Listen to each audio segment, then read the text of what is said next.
To be honest, I don't care to be remembered as a pioneer, as a champion. What I want people to take away is that I'm a human being and I persevered. I look like a baby. I was like, look, I haven't even shed my baby fat yet. It was my style back then. I had the board short, I had the toe shoes. This was the time when Dana White was still saying, women will never be in the UFC. And I remember it pissed me off. I had a chip on my shoulder for sure. And I thought, I've just got to work hard and prove myself and prove that women belong. I knew they were gonna set me up with something. Hi, surprise, surprise. What are you here for? Ronda was kind of set up that, she was still gonna be coaching against Kat Zingano. And Dana had it all planned, like I was gonna walk in and just totally surprise her, which I think I did. Are you with helping Kat's team out? I think I'll leave the explaining to Dana, but... Are you serious? I'm serious. Oh, So the rivalry between Ronda and I was very real, and I felt like I understood it differently than a lot of the fans and the way the media had covered it up to that point. But I think this kind of shed a lot of light, and being on The Ultimate Fighter with her showed kind of a day in, day out dynamic and what it was like for people to be able to see inside of our rivalry. On The Ultimate Fighter, I had the two winners on my team, so it was Juliana Pena, who I was so excited for, right? Because I grew up with her.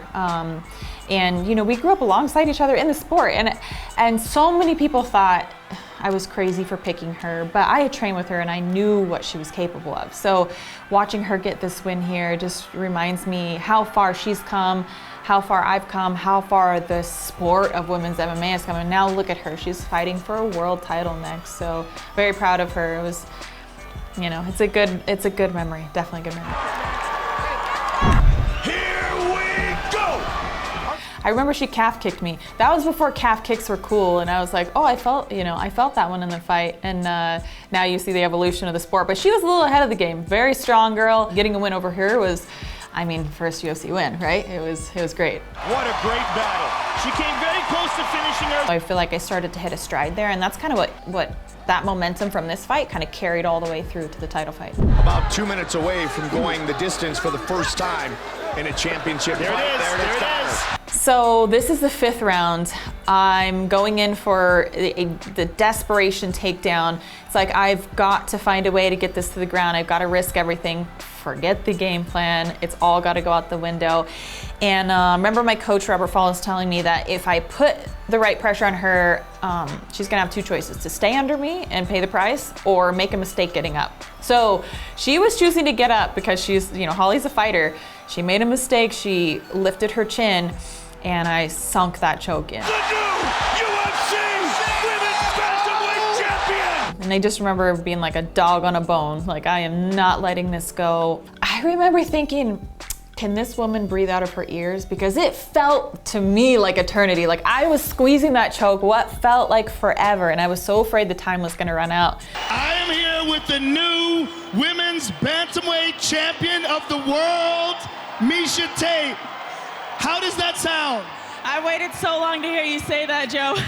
I have become a champion, but the best is yet to come. Like, I want to be the first mom of 2 to be a world champion.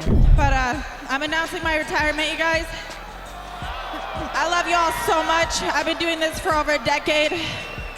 Thank you so much for being here. I love this sport forever. It was the first time that I took a stance, like, no, like, I'm tired of this. Like, this is what I want, and you're not gonna tell me different. Because at that moment, I had no other choice. I realized that my problem was never with the sport of MMA. It wasn't.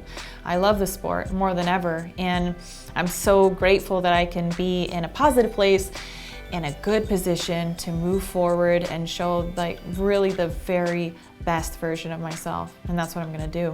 To be honest, I don't care to be remembered as a pioneer. I don't care to be remembered as tough, as a champion.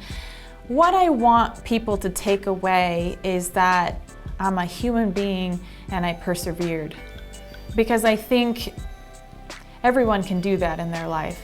And I believe that I came from such a awful place in my life, and I was able to turn it around And if I do everything that I'm set out to do, you know, that's the message that I want people to see. Is like, you know, we're all humans, we're all connected in one way or another, but there's always a way, there's a better way, and there's light at the end of the tunnel.